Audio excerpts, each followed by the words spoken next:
Dear student, good morning, सुप्रभात। आप सभी का एक बार फिर से जो है हमारे यूट्यूब चैनल सपनों की उड़ान विथ यशयन सर में हार्दिक स्वागत एवं अभिनंदन है। डियर फ्रेंड्स, आज हम एक नए चैप्टर के साथ उपस्थित हुए हैं जो गद्य साहित्य है। कक्षा 10 संस्कृत में जो गद्य साहित्य है उसका एक पहला पाठ है कवि कुल गुरु कालिदास। तो आज हम उसी पाठ के एक पैराग्राफ को एक अपने विशेष स्टूडेंट हर्ष यादव के आग्रह पर उसकी हम व्याख्या करेंगे। तो आइए चलते हैं और देखते हैं जो है पहला पाठ जो गद्य साहित्य का है कक्षा 10 में संस्कृत साहित्य में, वो है आपका कवि कुल गुरु कालिदास। तो संस्कृत में संस्कृत से हिंदी में व्याख्या करने के लिए जो आवश्यक बातें हैं उनको सबसे पहले समझने की कोशिश करते हैं। तो आपका पाठ है जो प्रथम पाठ है कवि कुल गुरु कालिदास, यानी कवि कुल के गुरु कालिदास। तो कालिदास वैसे भी संस्कृत साहित्य के मूर्धन्यतम कवि हैं। इनके बारे में जितना कम कहा जाए उतना जितना ज़्यादा कहा जाए उतना ही कम है। तो आपको ये पता होना चाहिए कि इन्होंने कुल 7 रचनाएँ दी हैं, जिसमें से 2 महाकाव्य हैं, है ना? जिसमें से रघुवंश महाकाव्य है और कुमार संभव इनका दूसरा महाकाव्य है। और इसके अलावा इन्होंने 3 नाटक दिए हैं और 2 खंड काव्य दिए हैं। कुल रचनाओं की संख्या अगर कालिदास की देखी जाए तो कुल रचनाओं की संख्या कालिदास की 7 है। 7 में से इन्होंने 2 महाकाव्य लिखे हैं और 3 नाटक लिखे हैं और इसमें से जो है 2 आपके खंड काव्य हैं, मेघदूत और ऋतु संहार। मेघदूत और ऋतु संहार जो है 2 खंड काव्य हैं और इनके 3 नाटक हैं और इनके 2 महाकाव्य हैं। हालांकि इस पाठ को पढ़ने से इनकी रचनाओं के बारे में संपूर्ण जानकारी मिल जाती है। तो डियर फ्रेंड्स, हमें यहाँ पर ये समझना है कि जो व्याख्या है हिंदी में, जो व्याख्या की जाएगी संस्कृत से हिंदी में, जिसको आप कन्वर्ट करेंगे, एक्सप्लेन करेंगे, उसके लिए कुछ आवश्यक तत्व है, उनको आपको आना जरूरी है। जिसमें से सबसे पहले आपको कारक आना चाहिए, कारक चिन्ह आपको पता होना चाहिए। कारक चिन्ह पहला जो आवश्यक तत्व है वो आपको संस्कृत से हिंदी में कन्वर्ट करने के लिए आपको कारक चिन्ह की आवश्यकता होती है। दूसरे नंबर पर डियर स्टूडेंट ये ध्यान देना है कि दूसरे नंबर पर आपको संधि का सम्यक ज्ञान होना आवश्यक है। संधि का सम्यक ज्ञान होना चाहिए। संधि विच्छेद करेंगे तो आपको इसके अर्थ को समझने में बेहद आसानी हो जाएगी। तो इसका ध्यान हमें ये देना है कि संधि का भी ज्ञान हमें जरूरी है। संधि और ये कारक चिन्हों पर ही हम इसकी व्याख्या को देखने की कोशिश करते हैं। और आपको शब्दार्थ आना चाहिए, यानी हर शब्द का आपको शब्दार्थ, वर्ड मीनिंग जिसको आप कहते हैं, शब्दार्थ। शब्दार्थ में दीर्घ स्वर संधि है, जिसको आप जब व्याख्या करेंगे तो शब्द और अर्थ में ये बदल जाएगा। तो आगे चलकर जब हम संधि का चैप्टर पढ़ाएंगे तो वहां पर आपको इसके बारे में विस्तार से जानकारी देखने को मिलेगी। डियर फ्रेंड्स, सर्दी का मौसम है, थोड़ा सा अपने स्वास्थ्य का भी ध्यान रखें। चूंकि प्री बोर्ड की जो डेट है वो आ चुकी है, इसके तुरंत बाद आपकी जो है डेट शीट निकल चुकी है। आपको पता है कि 18 फरवरी से आपके एग्जाम्स होने हैं, तो इसका भी हमें ख्याल रखना है। तो कुछ विशेष स्टूडेंट्स के आग्रह पर जो है हम इस पर आए हैं। अभी अभी इस पर आने की हमारे पास कोई समय विशेष नहीं था, लेकिन विशेष निवेदन पर, विशेष आग्रह पर यहाँ पर हम आपको इस पहले पाठ के अंतिम पैराग्राफ पर हम व्याख्या करेंगे। तो आइए देखते हैं। तो यहाँ पर एक शब्द है आहि भवतः। आहि भवतः का मतलब होता है हिमालय। आहि भवतः का मतलब क्या होता है डियर स्टूडेंट? हिमालय होता है। सिंधु आपको पता है, सिंधु जो है ये समुद्र का पर्याय है। समुद्र का पर्यायवाची है। पर्यायवाची को समानार्थी भी कहा जाता है। सिंधु बेला और यावत का मतलब होता है तक। ध्यान दीजिए, विकीर्णा का मतलब होता है फैली हुई। विकीर्णा का मतलब क्या होगा डियर स्टूडेंट? विकीर्णा का मतलब हो जाएगा फैली हुई। भारत गौरव गाथा, भारत की गौरव गाथा को कालिदासेन व्याख्या करेंगे, थोड़ा-सा हम इसका डियर स्टूडेंट ध्यान देंगे। कालिदासेन शब्द जो है, ये तृतीया विभक्ति और एकवचन का है। तृतीया विभक्ति और एकवचन का रूप है। रूप पर भी ध्यान देना है हमें और कारक चिन्ह यहीं से उपयोग में आना शुरू हो जाता है। कालिदासेन का मतलब होगा कालिदास से या कालिदास के द्वारा। चूंकि तृतीया विभक्ति का कारक चिन्ह होता है से या फिर के द्वारा, से या फिर के द्वारा। कारक परिचय में आपको पढ़ाया जा चुका है, ये सामान्य बातें हैं। कारक आप 6 से 8 से लेकर के 6 से शुरुआत हो जाती है इसकी, इसके बारे में आपको पता होगा। तो यहाँ पर ध्यान ये देना है डियर स्टूडेंट, आही भवतः का मतलब आपने देखा हिमालय, सिंधु समुद्र का पर्यायवाची है, यानी हिमालय से लेकर समुद्र तट तक, यहाँ पर तक इसका अर्थ हो जाएगा। विकीर्णा का मतलब होगा फैली हुई। भारत गौरव गाथा, भारत की गौरव गाथाओं को कालिदास के द्वारा या कालिदास ने जो है, स्व माने अपनी, स्व माने क्या होता है, स्व मीन्स होता है अपनी। कृतिस्व एक रचना है, यहाँ पर ध्यान देंगे थोड़ा सा। कृतिस्व को हम व्याख्या करेंगे। कृति माने रचना होता है, कृति माने क्या होता है, रचना होता है। तो यहाँ पर देखें, एक प्रत्यय है आपका अक्तिन प्रत्यय, हालांकि प्रत्यय पर अभी हम विचार नहीं किए हैं। तो अब कृत है, कृत माने करना होता है या रचना करना होता है। मूल शब्द इसमें कृत है और कृत में जब अक्तिन प्रत्यय आपका जुड़ेगा तो इसका लोप हो जाएगा और इसका लोप हो जाएगा, यानी आधा का लोप हो जाएगा और ना का लोप हो जाएगा। जो बचेगा आपका ये आपका ती बचेगा, तो ये जा करके इस पे लग जाएगा। और क्री इसमें मूल धातु है, क्री इसमें मूल धातु है। क्री का मतलब होता है करना, करना साहित्य के क्षेत्र में करने से मतलब रचना करने से लिया जाएगा। तो यहाँ पर जब हम ती को जोड़ देंगे, यानी ना यहाँ पर रिमूव हो गया, लोप हो गया और आधा का लोप हो गया, तो ये छोटी ई की मात्रा बची और ता बचा। तो ये छोटी ई की मात्रा और ता यहाँ पर जब आप लगा देंगे तो निर्माण हो जाएगा कृति का। तो यहाँ पर हमने इसके निर्माण के बारे में देखा।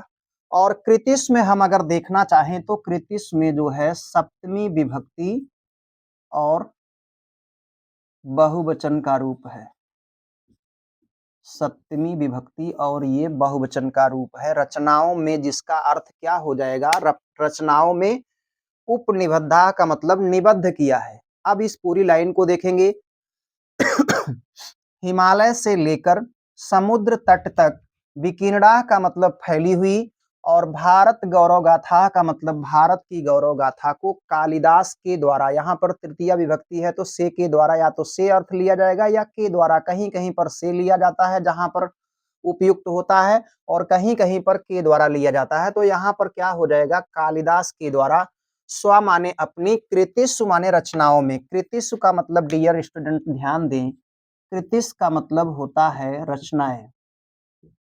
कृतिस्व का मतलब क्या होता है, रचनाएं। अपनी रचनाओं में उपनिबद्धा मीन्स हो जाएगा निबद्ध किया है, बांधा है।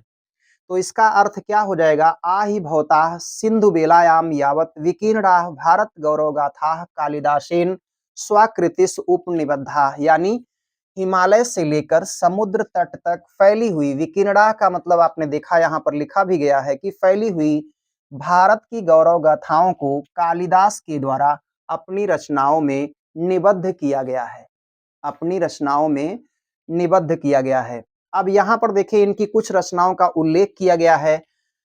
रघुवंश महाकाव्य, मेघदूत इनका खंड काव्य है, अभी ऊपर हमने उल्लेख किया था। रघुवंश महाकाव्य में, मेघदूत में और कुमार संभव में भारत देशस्य विविध भूभागा नाम, भारत देश के अनेक भूभागों की, और गिरि किसका पर्यायवाची है, गिरि जो है पर्वत का पर्यायवाची है।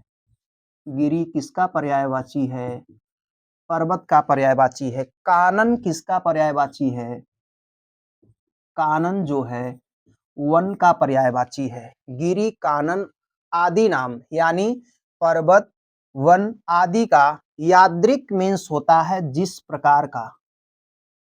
यादृक मीन्स क्या होगा? जिस प्रकार का। यादृक मीन्स क्या होता है? जिस प्रकार का। स्वाभाविक और मनोहारी।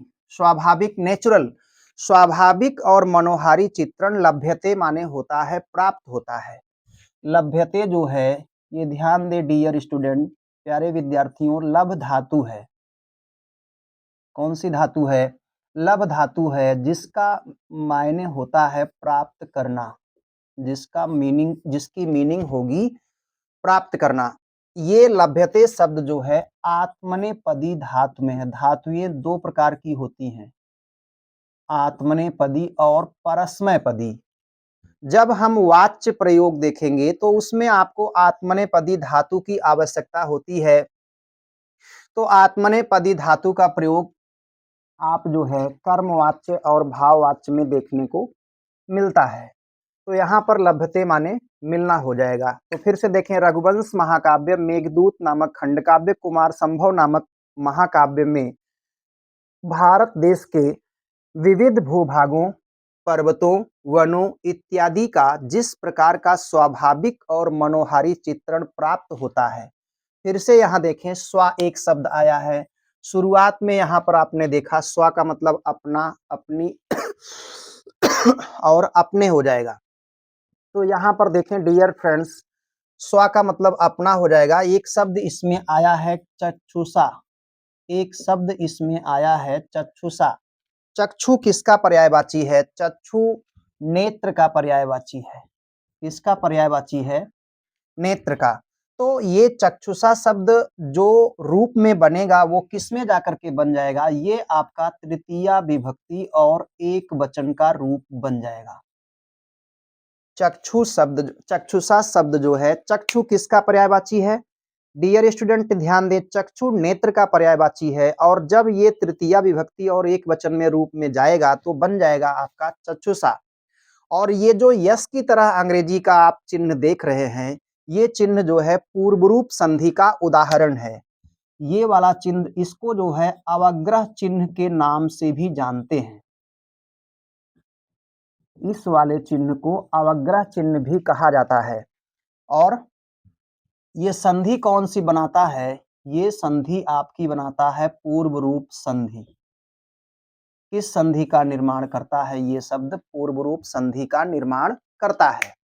तो इसका अगर हम संधि विच्छेद करें तो क्या हो जाएगा? स्व हो जाएगा। डियर फ्रेंड्स ध्यान दें, संधि विच्छेद करने से अर्थ को समझने में सरलता हो जाती है। संधि विच्छेद अगर करके आप अर्थ को निकालना सीख जाएंगे तो आराम से संस्कृत वाक्यों का हिंदी में जो है व्याख्या की जा सकती है। शब्द है इसमें, एक शब्द है स्व और दूसरा शब्द इसमें जुड़ा है चक्षुषा। अभी इसका हमने व्याख्या की थी। और ये आ का पूर्व रूप है तो उसको हम आ में बदल देते हैं तो शब्द हो जाएगा अनवलोक्य। अनवलोक्य। तो ध्यान दें डियर स्टूडेंट, स्व का मतलब अपना हो गया। स्व का मतलब अपना, चक्षुषा का मतलब हो जाएगा नेत्र। तो इसका जब आप उसमें जाएंगे कारक चिन्ह में तो नेत्र के द्वारा या नेत्र से, अनवलोक्य का मतलब हो जाएगा बिना देखे हुए। अनवलोक्य का अर्थ क्या होगा डियर स्टूडेंट? बिना देखे हुए।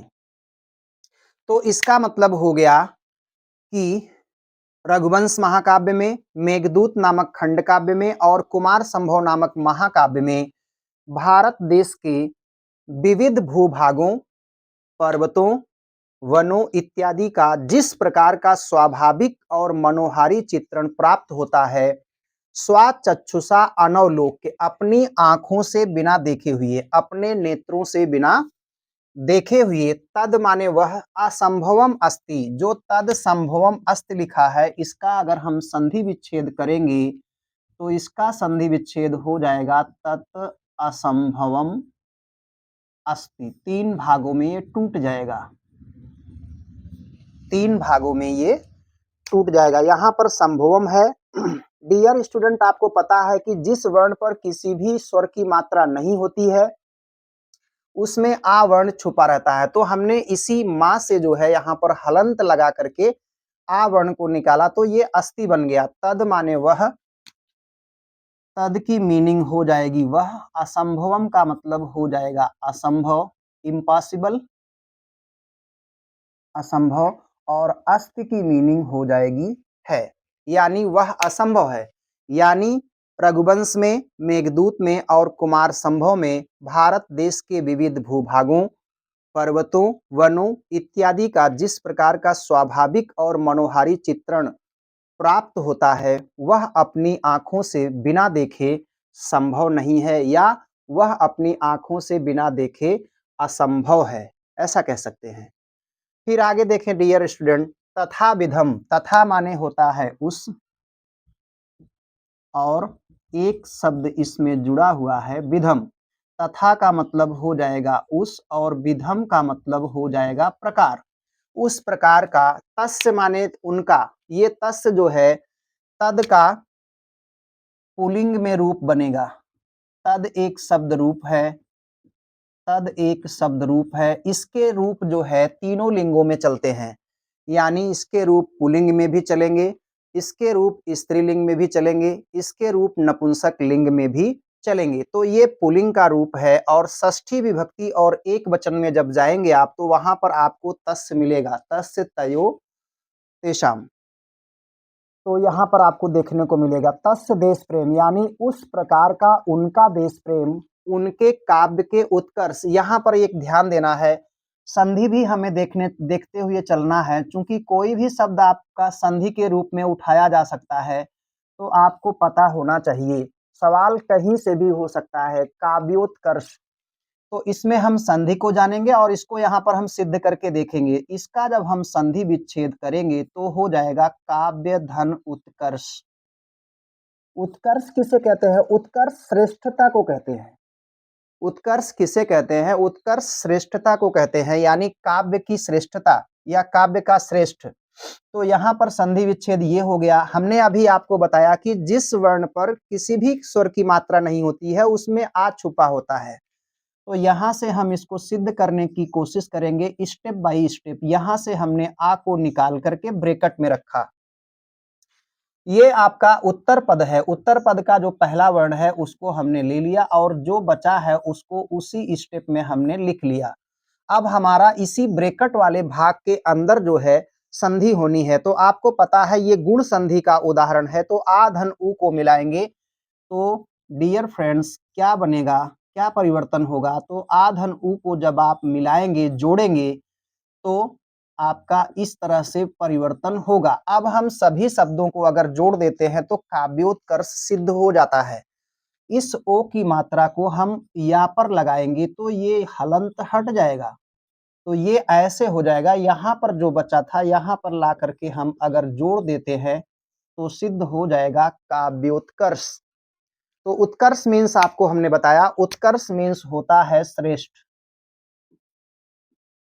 उत्कर्ष मीन्स क्या होता है? श्रेष्ठ।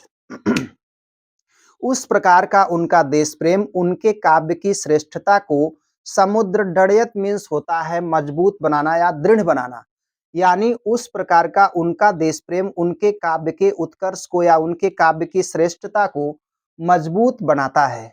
संतु माने हैं, तत्र माने वहां, अनल्पा मीन्स एक शब्द यहाँ पर है, अल्प का विलोम है। अल्प का विलोम है बेटा अनल्प। अनल्प जो अल्प नहीं है, यानी अल्प का मतलब थोड़ा होता है, उसका विलोम अनल्प है जो थोड़ा नहीं है, अर्थात बहुत है। जो थोड़ा नहीं है क्या है? बहुत है। तो उसमें आ उपसर्ग, आ प्रत्यय जुड़ गया है। आ प्रत्यय उसमें जुड़ गया तो आपका अनल्पा बन गया। संतु तत्र अनल्पा, संस्कृत कवयः। वास्तव में जो है संस्कृत के कवि बहुत से हैं। अनल्पा यानी वास्तव में तो संस्कृत में बहुत से कवि हैं, किंतु कस्यापि तुलना, यहाँ पर एक शब्द है डियर स्टूडेंट ध्यान देना है, कश्यापी। एक यहाँ पर शब्द है कश्याप, जरा इसको भी सिद्ध करते हैं। इसका जब हम संधि विच्छेद करेंगे तो कस्य धन अपी हो जाएगा। कौन सी संधि बनेगी आगे हम देखेंगे। जिस वर्ण पर कोई मात्रा नहीं होती है उसमें आपका आ वर्ण छुपा होता है। तो आ वर्ण आपको हमने निकाल करके ब्रैकेट में रखा। उत्तर पद में भी पहला वर्ण आ है तो उसको भी हमने यहाँ पर निकाल लिया। तो आपको पता है डियर फ्रेंड्स, यहाँ पर समान वर्ण आपको ब्रैकेट में मिल गए। समान वर्ण जब आपको मिलते हैं तो ये दीर्घ संधि का उदाहरण होता है।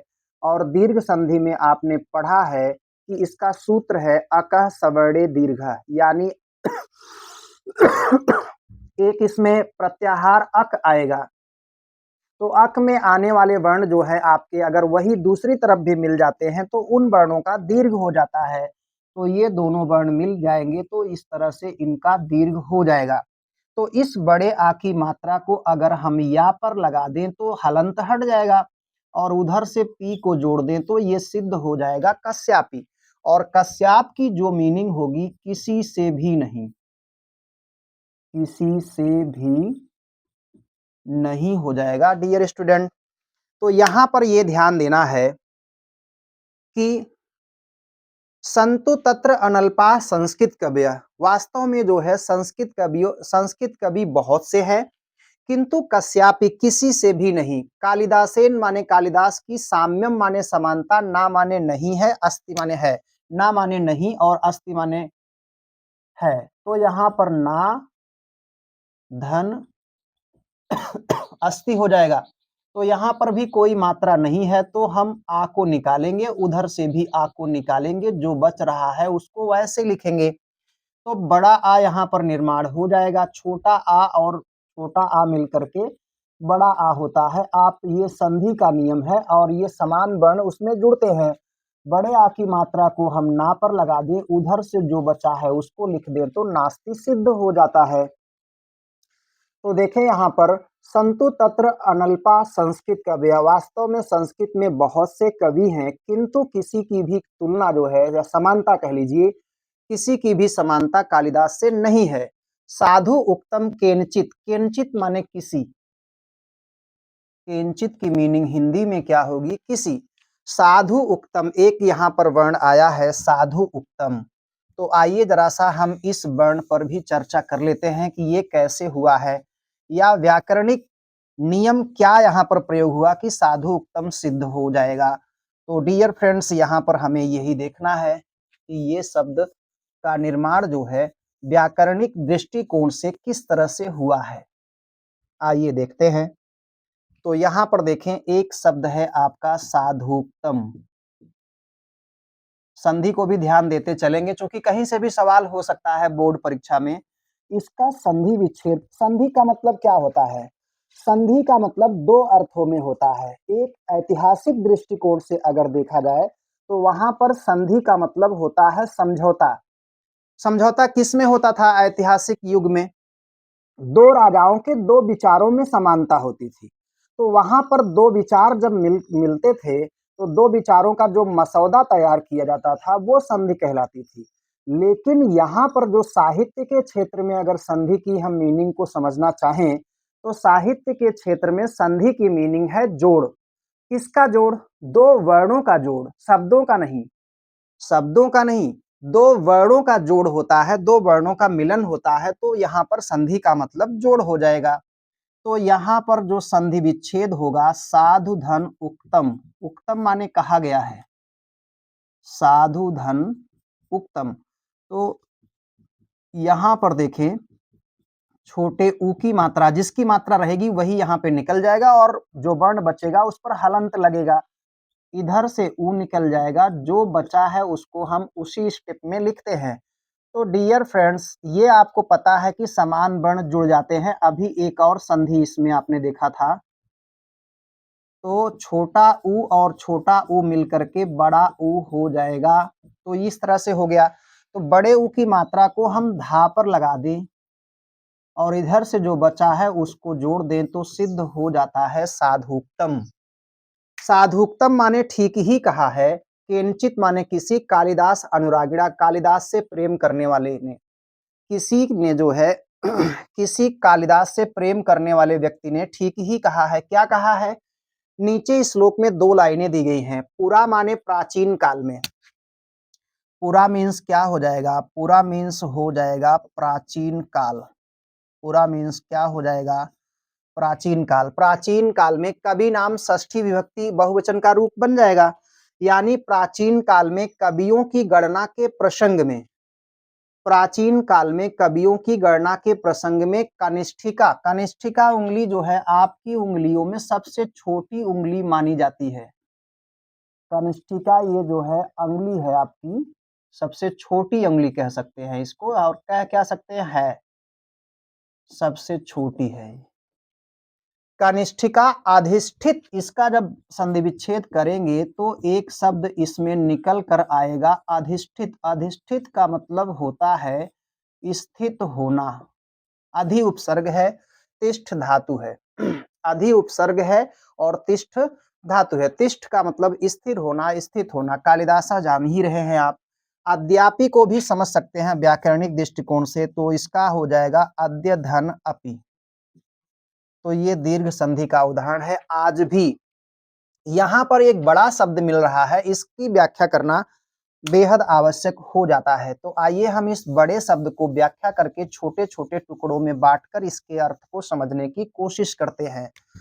यहाँ पर संधि विच्छेद करेंगे तो हो जाएगा तत्, और एक शब्द इसमें से निकलेगा तुल्य, और एक शब्द इसमें से बेटा निकलेगा कबेह। ये षष्ठी विभक्ति एक वचन का रूप बनेगा।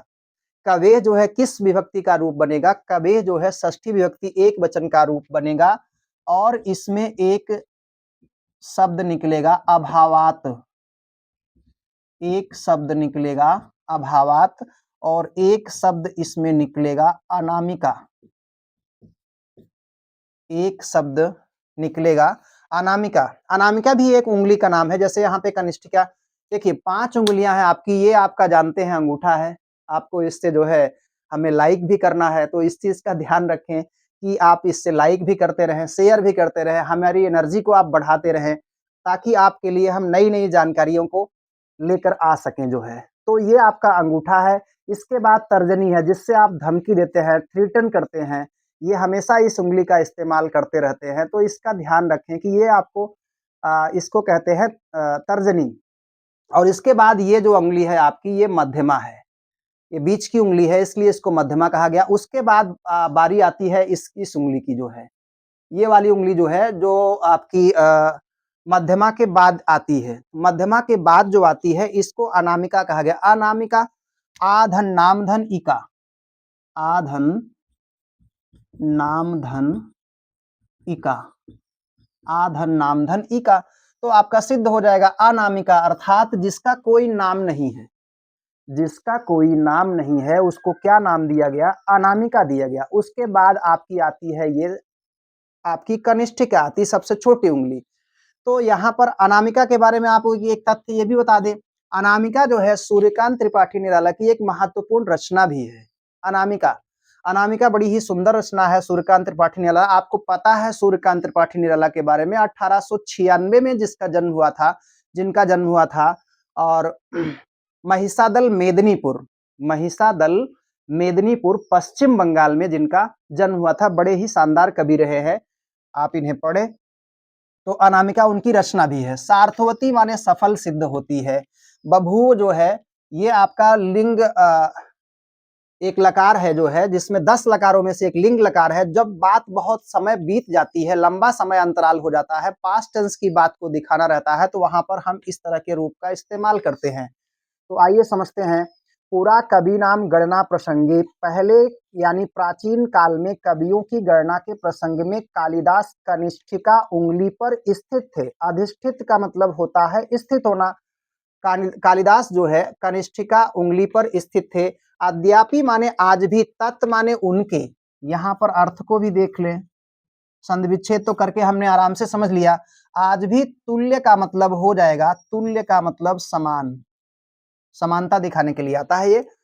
आज भी उस कवि के तत् माने उस या उनके, आज भी उनके या उस कवि के अभाव में अनामिका उँगली सार्थक सिद्ध होती है। यानी गणना हम किस उँगली से शुरू करते हैं? गणना हम इसी कनिष्ठिका उँगली से शुरू करते हैं सबसे पहले।